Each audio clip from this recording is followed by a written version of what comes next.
바이든 정권을 잡더라도 해결은 안 될 것 같아요. 미국인들 입장에서는 우월적인 지위에서 중국을 압박할 수 있는 유일한 기회다라는. 안녕하세요.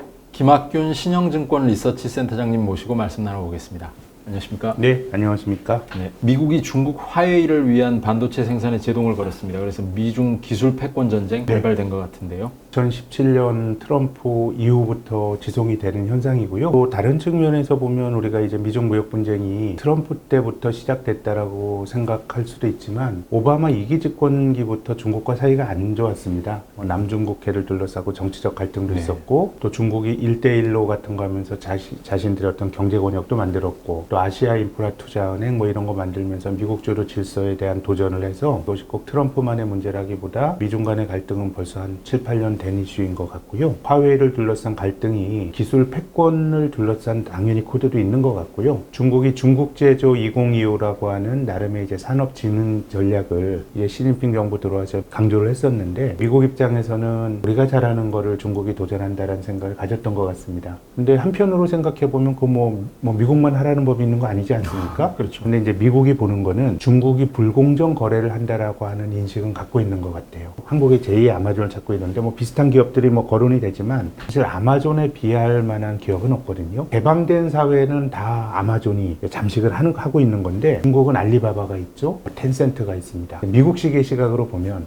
이 친구들이 문 닫아놓고 불공정 경쟁을 한다라고 있는 코드를 갖고 있는 것 같고요. 강한 나라 간의 패권 다툼이라고 하는 거는 길게 보면 오바마 행정부 때까지 늘려서 봐야 될 듯하고 기술 패권주의는 이제 트럼프 들어와서 노골적으로 강화가 되고 있는데 화웨이가 이제 이슈가 되는 거는 화웨이가 기본적으로 네트워크를 갖고 있는 이제 기업이다 보니까 신경질적으로 반응을 하고 있는 게 아닌가 싶습니다. 화웨이가 삼성전자하고 SK하이닉스의 SOS를 보내고 있습니다. 저희 기업으로서는 곤혹스러운 입장입니다. 참 어렵죠. 예전에 우리가 사드라고 하는 미국과 중국 사이에서 굉장히 어려움을 겪었는데 우리 경제가 2000년대 이후로 중국 경제에 대한 노출도가 가장 많아진 경제고요. 그래서 10여 년 전쯤까지 중국 경제가 잘 나갈 때 중국 경제 고성장을 전 세계가 사실 수혜를 누렸지만은 가장 잘한 나라가 한국이었거든요. 대만도 아니고 일본도 아니고. 그래서 중국 경제에 대한 그 익스포저가 굉장히 커졌기 때문에 한편으로는 이제 미국은 우리의 혈맹이고 정치적 동맹이다 보니까 굉장히 좀 어려운 상황인 것 같고요. 특히 화웨이 같은 경우는 너무도 지금 화웨이 장비를 영국이나 독일 같은 데가 얼마 전까지 트럼프가 화웨이 쓰지 말라 그럴 때 우린 가성비 좋은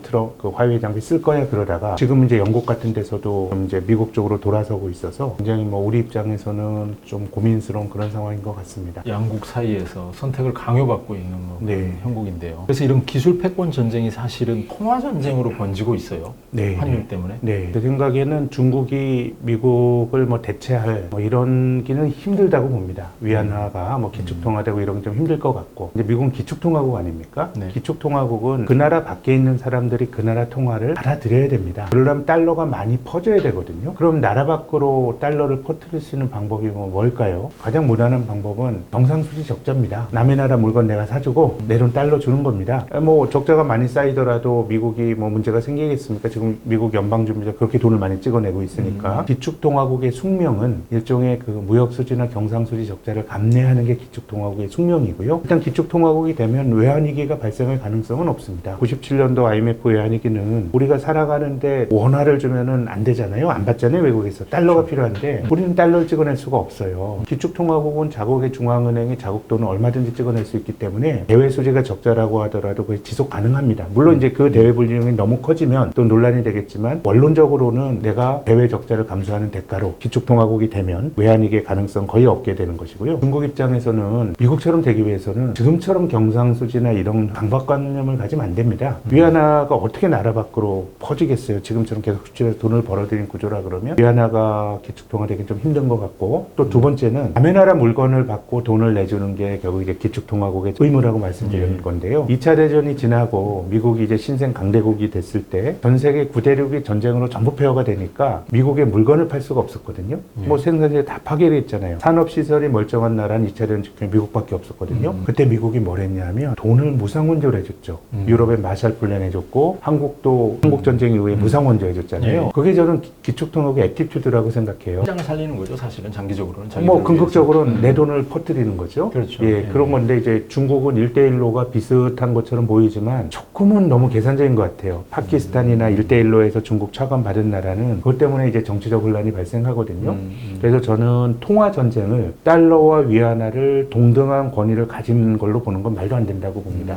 지금 벌어지고 있는 환율 전쟁은 중국의 위안화 가치가 절상이 되는 것이 미중 무역 분쟁 관련해서 이게 잘 돌아가고 있다는 신호입니다. 중국이 미국에 물건 많이 팔아서 무역 수익자가 크잖아요. 이 역조를 줄이겠다고 미중 합의를 한 거 아닙니까? 예. 그럼 남의 나라 수입을 많이 하려면은 자국 돈의 가치가 높아져야 됩니다. 예. 통화 가치를 강세로 유도해야 이게 기본적으로 이제 구매력을 높이면서 무역 역조를 완화시키는 건데 지금은 이제 중국이 완전히 그 개방된 환율 제도는 아니다 보니까 인민은행이 위안화 가치를 계속 절하해서 환율을 높게 하는 거니까 통화 패권 전쟁이라고보다 미중 무역 분쟁 과정에서 나타나는 노이즈. 나는 다른 길을 가겠다라고 하는 이제 신호이기 때문에요. 중국의 위안화가 동북아의 이제 중심 통화다 보니까 위안화가 달러에 대해서 약해지니까 지금 한국 원화도 1240원대까지 갔잖아요. 위안화 환율이 올라간다라고 하는 거는 미중 간의 갈등이 격화되고 있다라는 걸로 우리가 이해를 하면 좋을 것 같습니다. 디지털 위안화를 했어요, 최근에. 네. 중국 입장에서는 네. 뭔가 그 기축 통화에 도전하는 그런 걸로 해석하시는 분들도 있더라고요. 중국이 가장 앞서가는 거니까요. 새로운 세상의 세계문의를 그렇죠. 중국이 주겠다라고 하는 뭐 의사표시일 수도 있는데 그런 실험 자체가 지금 뭐라고 좀 말하기는 기존의 통화를 대체할 수 있는 통화 얘기는 할 건지 논란의 여지는 있는데요. 두 강대국의 패권 다툼이 굉장히 심각하다 뭐 이런 정도의 네. 해석을 할 수 또 한 가지 이제 봐야 될 것은 이제 11월 달에 이제 미국이 대선을 치르는데 저희처럼 한국에서 이제 투자를 하는 사람들 입장에서는 이제 미중 간의 갈등이 완화가 되는 게 이제 좋은 조합인데 이것이 꼭 트럼프만의 문제인가라는 고민도 해봐야 됩니다. 중국에 대한 비호감도가 굉장히 높다는 겁니다. 미국의 리서치 기관인 퓨 리서치라는 데서 3월 말에 여론조사를 했더니 미국인 중에 3분의 2가 66%가 중국에 대해서 비호감을 가지고 있다는 거예요. 꼭 트럼프라고 하는 이단적인 정치가 뿐만이 아니라 미국인들이 이제 중국에 대한 비호감이 이제 커진다라는 건데요. 동서냉전을 할 때도 중국과 미국은 친했죠. 예. 이제 소련이 주적이고 소련과 60년대 말에 중국이 국경전쟁 벌이고 할 때 뭐 적의 71년도에 적은 내 친구니까. 그랬습니다. 그런 그래서 게임이 뭐 71년도에 핑퐁 외교를 통해서 관계를 맺고 또 79년인가 80년에 수교도 했잖아요. 예, 그러니까 어떻게 보면은 현대사에서 미국과 중국은 사이가 나쁘진 않았는데 지금은 이제 그 위로 가장 나빠진 거라고 생각이 됩니다. 그래서 지금 뭐 둘이 1, 2등이 되니까 싸울 네. 수밖에 없는. 특히 뭐 바이든이 정권을 잡더라도 이거는 해결은 안 될 것 같아요. 작년 6월 달에 오사카에서 G20 정상회담 끝나고 나서 그 당시에 트럼프 대통령이 화웨이에 대한 규제 완화 얘기를 딱 내비치니까 그때 정말 격하게 반대를 했던 게 민주당 정치인들이었거든요. 미국 사람들은 그런 트라우마를 갖고 있는 것 같아요. 2차 대전 직후에 소련과 미국이 패권 경쟁을 할 때 50년대만 하더라도 소련이 우주 기술에서 앞서서 그렇죠. 뭐 먼저 막 우주선도 보내고 막 이러다 보니까 그때 경쟁에서 뒤졌던 게 한 10수년 동안 미국 사람들의 트라우마인 것 같은데 지금이 미국인들 입장에서는 우월적인 지위에서 중국을 압박할 수 있는 유일한 기회다라는 생각이 트럼프뿐만 아니라 민주당도 마찬가지고 미국 국민들도 그런 생각을 갖고 있는 것 같고요. 미국에서 민주당은 트럼프를 중국과 관련해서 공격합니다. 1월 15일 날 미중 무역 협상 합의가 있었거든요. 그 바로 다음 주에 중국에서 코로나 이슈가 터졌습니다. 그래서 코로나 문제가 막 불거질 때 트럼프 대통령이 시진핑 주석이 코로나 관리 잘하고 있다 얘기했는데 민주당 그걸 공격하는 겁니다. 야, 물렁하게 대응했다고 공격하는 거고 공화당의 TV 광고는 뭐가 나오냐면 베이징 바이든이라는 제목으로 나오는데요. 바이든 후보가 오바마 행정부 때 8년 동안 부통령을 했거든요. 바이든이 친중적이었다라고 한 뉴스를 들은 바는 없으나 공화당의 공격은 바이든이 부통령으로 재직할 때 친중적인 정책을 했다라고 해서 비판을 하고 있어서 트럼프만의 문제로 보기는 힘들다는 게 제 생각입니다. 최근에는 또 홍콩 보안법 가지고 두 나라가 치열하게 맞붙고 있는데요. 미중 간의 관계가 티격태격했던 거는 몇 년 동안 진행이 된 일인데 홍콩이라고 하는 쪽에 이제 주목하는 이유는 홍콩은 중국이 금융적으로 세상을 만나는 창구이거든요. 이제 아시아에 투자하는 많은 금융회사들의 본부가 최근에는 뭐 싱가포르로 좀 옮겨간 곳도 있지만 홍콩이 압도적으로 많고요. 돈과 돈이 얽혀 있는 거고 경제 제도적으로 보더라도 홍콩이 취약함이 존재합니다. 홍콩이 금융허브가 될 수 있었던 가장 중요한 이유는 환율 제도인데요. 홍콩이 페그제를 쓰고 있죠. 미국 달러와 홍콩 달러가 연동이 돼서 움직이니까 비율제로. 달러 가지고 투자하는 사람은 환 리스크가 없어요. 그냥 그대로 달러 가치 홍콩 달러 달러가 유동이 되는 거니까. 그래서 이제 투자하기엔 좋은데 이게 경제적으로 모순이 많은 제도입니다. 중국이 만약에 미국이 말하는 이제 글로벌 스탠다드, 뭐 자기들의 기준이겠지만 돈에 있어서 헤게모니를 진 건 미국과 같은 이제 영미계 자본이니까요. 글로벌 스탠다드를 지키지 않는다 그랬을 때 홍콩에서 돈이 유출이 될 수가 있습니다. 그럼 정상적인 시장 환율 제도라 그러면 홍콩에서 돈이 빠져나가면 홍콩 달러의 가치가 약해져야 돼요. 우리나라가 외환위기 때도 결국은 이제 환율이 한꺼번에 약해지니까 뭔가 이제 반전의 계기가 마련이 됐는데 홍콩 달러는 미국 달러에 대해서 패거리가 고정이 되니까 돈이 빠져나가는 국면에서 홍콩 사람들이 해야 될 거는 금리를 올려서 돈을 못 빠져나가게 해야 됩니다.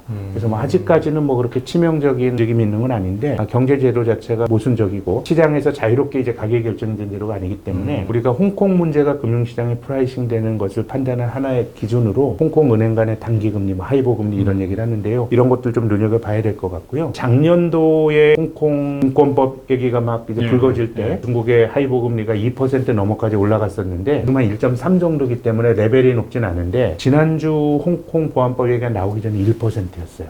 그래서 한 30bp 정도 올라갔기 때문에 반영을 했네요. 예, 레벨로 보면은 아직 높진 않지만 속도는 조금 빠른 감이 있어서 홍콩의 단기금리 같은 것도 투자하시는 분들은 좀 잘 챙기셔야 될 그런 시기라고 생각합니다. 이번에 전인대에서 올해 성장률 목표치 내놓지 못했어요. 네, 뭐 장단점이 있죠. 그러니까 중국이 성장률에 대해서 매우 냉소적으로 제대로 된 숫자냐라고 하는 사람들도 있었고 그렇죠. 심지어는 중국의 공산당 지도부 중에서 리커창 총리가 몇 해 전에 외신 기자들과 이제 인터뷰를 할 때 외신 기자들이 정부에서 발표된 경제 지표가 좀 왜곡된 것 같습니다라고 얘기를 하니까 당시 이제 총리 전이었는데요. 리커창 총리가 답하길 웃으면서 나도 그렇게 생각해요라고 얘기했습니다. 그러니까 그 말의 배경은 뭐냐면 중국의 성장률은 중국에 있는 각성의 성장률의 합인데 그렇죠. 그땐 중국 경제 잘 나갈 때였거든요. 예. 각성에 있는 관료들은 자기 성의 성장률을 끌어올리는 게 자기 출세길이다 보니까 그러겠죠. 그걸로 평가받겠지. 뭔가 조금 이제 과장된 지표가 올라간다는 게 리커창 총리의 얘기였고 리커창이 이야기했던 거는 그래서 본인은 세 가지 기준을 갖고 중국 경제를 본다. 첫 번째가 화물 운송량 경기가 좋아지면 운송량이 많아지겠죠. 두 번째가 전기 사용량, 공장에 많이 들어가면 이제 전기 또 많이 쓰겠죠. 그리고 이제 신규 대출. 그래서 이 세 가지 지표를 가지고 말한다고 했을 정도로 중국의 경제 지표 자체의 신뢰도는 굉장히 이제 낮아져서 좋게 해석을 하면 목표치를 정해놓고 그걸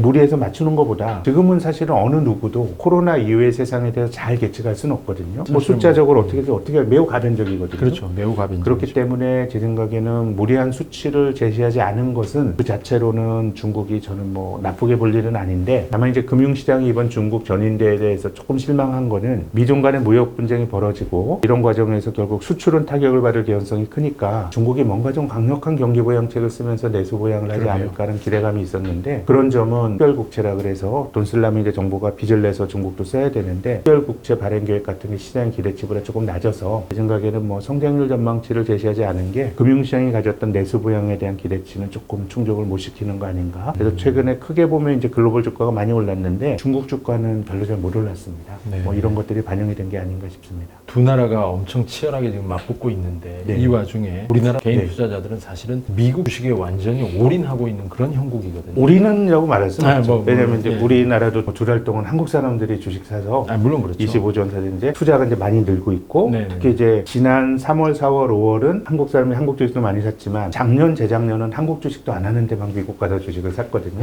그렇군요. 그러니까 글로벌 투자가 다변화되고 그것이 미국 쪽에 집중이 되는 현상들이 발생하는 것 같은데요. 예. 제 생각에는 어느 나라 투자자나 홈 바이어스가 있거든요. 그렇죠. 한국 사람은 한국 주식하고 캐나다 사람은 캐나다 주식 하는 게 익숙하고 정보도 많고 의사결정도 잘할 수 있어서 그렇게 하는데 맞습니다. 이런 일이 벌어지게 된 건 전 두 가지 같아요. 첫 번째는 한국 주식이 너무너무 재미가 없어서 지금 우리 주가 많이 올랐잖아요. 네. 2050이면 2007년 수준입니다. 3년 전에 우리가 처음 2050 갔는데 지금 그 정도고 2010년대 들어서 한국 주식은 거의 정체였습니다. 10년 동안에 반도체 경기가 좋았을 때 2017년에 주가 2600 갈 때 딱 1년 좋았고요. 9년이 횡보하다 보니까 이건 뭐 복잡한 분석에 앞서서 이 한국 주식에 대한 실망감이 너무 크다 보니까 다른 쪽에서 대안을 찾았던 측면이 하나가 있고요. 또 두 번째는 이번에 공학개미라고 불리우는 분들이 주가가 많이 떨어졌을 때 큰 돈을 넣어서 주식을 저가에 샀는데 이건 매우 이례적이고요. 사실 뭐 주가 전망이나 경제 전망이나 지금 보이는 현상의 미래에 대한 전망이 많이 영향을 받아요. 그러니까 우리가 투자라든가 아니면 인생의 여러 가지 의사결정 미래를 조망하는 건데 미래는 잘 모르잖아요. 나도 모르고 너도 모르고 미래는 모르다 보니까 사람들은 지금 눈에 보이는 거나 내가 경험한 가까운 과거가 미래 전망에 가장 큰 영향을 주거든요. 그러니까 주가가 올라가면 더 올라갈 것 같고 떨어지면 더 떨어질 것 같아요. 그런 점에서 보면 이제 지난 2, 3월에 들어왔던 뭉칫돈이 우리 시장에 들어온 건 매우 예외적인, 거의 우리 증시 만들어져서 처음 나타난 현상이고, 나머지는 그냥 올라가는 쪽에 간 거죠. 2007년에 중국이 좋으니까 중국으로 갔고, 브라질 채권이 좋다면 브라질 채권으로 갔고, 그러니까 그럴 때가 사실 고점 부분이었는데, 제 생각에는 뭐 미국 주식이 매우 10년 강세장을 하다 보니까 좋은 주식을 찾는 그런 과거의 편향도 있었다라고 생각합니다. 미국 주식 계속 투자해도 되는 건지. 글쎄요. 미국 시장이 뭐 10년 올라서 잘 모르겠네요. 다만 뭐 저라면은 좋은 것들마저도 많이 이미 반영돼 있는 게 아닌가. 다만 다른 측면에서 보면은 투자라고 하는 거는 국경이 없는 거거든요. 그렇죠. 또 글로벌 분산 투자를 해야 되는 거고, 다만 아까 말씀드린 것처럼 홈바이어스가 있기 때문에 한국 사람들이 전 세계 증시에서 한국 증시가 차지하는 시가총액 비중이 2%밖에 안 돼요. 이런 홈바이어스를 감안하더라도 한국 사람들은 아직도 내국 자산을 너무 많이 가지고 있어요. 지금 전체 금융자산 중에서 작년 말 기준으로는 한 3% 미만만 해외 자산이니까 조금 다변화할 필요는 있다고 생각합니다. 조금 더 먼저 글로벌 투자를 했고, 조금 더 계산적으로, 물론 저는 조직화된 투자자가 잘하고 개인 투자가 못하고 이런 건 없다고 생각합니다. 투자에서는. 다만 조금 더 해외 투자를 먼저 했던 국민연금이나 이런 쪽은 이제 한국 주식의 비중보다 해외 주식의 비중이 더 높아지거든요. 근데 뭐 그런 거기 때문에 다변화할 필요가 있다. 그래서 이 방향이 전 나쁘다고 생각하진 않지만, 전체적으로 볼 때 좋은 타이밍이냐에 대해서는 이미 많이 올랐다는 거를 꼭 고려하시라는 조언을 드리고 싶습니다. 마지막 질문으로 중국 주식에 사람들이 관심이 많거든요. 네. 중국을 비롯한 신흥국은 장기 투자하면 안 된다고 보는 쪽입니다. 중국도요? 예. 내가 한 30년 동안 투자하겠다. 긴 타임 호라이즌은 좀 다른 차원의 문제인데, 그렇죠. 뭐 2, 3년 이렇게 생각하면 안 된다고 보는 쪽인 것이, 한국 경제가 지금보다 훨씬 역동적이었을 때가 8, 90년대거든요. 네. 근데 우리 시장이 그때 좋았냐? 물론 지금보다 경제도 훨씬 역동적이었고 주식시장도 탄성이 있었기 때문에 주식 잘못 사면 1000포인트에서 500포인트까지 주가지수가 반토막이 나요. 근데 500에서 3000까지 100%가 올라가요. 한국의 8, 90년대 시장은 추세를 사는 게 아니라 변동성을 사는 장이었는데 중국도 좀 그렇다고 봐요. 그럼 이제 경제가 그렇게 역동적일 때 왜 주식이 꾸준하게 못 올랐느냐라고 생각을 해보면요. 채권의 역사는 5000년이 됩니다. 주식과 채권이 금융자산의 대표적인 거죠. 예. 근데 5000년 전에 채권이 있었던 건 채권이 단순해서 그래요. 빌려줄 사람, 빌린 사람 언제 갚을래? 이자 어떻게 할래? 그냥 사적인 차용증도 채권이거든요. 단순한데 주식은 복잡한 게 뭐냐면 일종의 경영학에서 말하는 대리인 비용이 들어가요. 내가 삼성전자 주식을 사면 삼성전자의 주주가 되지만 삼성전자 경영에 직접 참여하진 않아요. 그 삼성전자에 있는 경영진과 회사원들이 주주들의 가치를 잘 지켜줘야 되거든요. 채권은 빌려준 사람과 빌린 사람과 단순한 관계인데, 주식은 내가 그 주식을 사더라도 그 기업의 경영을 하는 사람은 따로 있는 거예요. 기업 활동을 하는 사람들의 주주들의 가치를 잘 지켜줘야 되거든요. 그게 바로 저는 지배구조고 투자의 문화라고 생각해요. 8, 90년도에 우리나라 기업들이 열심히 역동적으로 돈을 잘 벌었지만 그것이 주주들에게 안 간 이유는요. 다 뭐 이게 다른 쪽으로 새서 그렇거든요. 그래서 장기 투자는 선진국에서 해야 되고, 신흥국은 저는 변동성을 사는 투자를 해야 되고, 중국 주식은 적립식 투자로 한번 권해드리고 싶어요. 근데 적립식 투자가 아예 꾸준히 올라가는 자산을 저축해서 사자 이런 개념 아니고요. 예. 나쁠 때도 계속 하다 보면 한국보다 중국 증시는 탄성이 있거든요. 중국은 2007년도에 상해 종합지수가 6100 갔는데 지금 3000이 안 돼요. 장기적으로 재미가 없었지만 2014년, 15년에 후광통 할 때 주식이 100%가 뛰었습니다. 2500, 5000 갔고요. 작년에 미중 무역 분쟁 완화됐다 해서 주가가 많이 올랐어요. 그래서 중국은 꾸준히 올라가는 시장에 투자한다는 저축 개념의 적립식이 아니고, 계속해서 나쁠 때도 하다 보면 2, 3년에 한 번씩 주가가 오를 때 기회가 있거든요. 중국처럼 지배구조나 이런 게 취약한 나라는 무조건 사서 오래 보유하기엔 적당하지 않은 시장이라고 봅니다. 오늘 말씀 감사합니다. 지금까지 김학균 신영증권 리서치 센터장님 모시고 말씀 나눴습니다. 감사합니다. 감사합니다.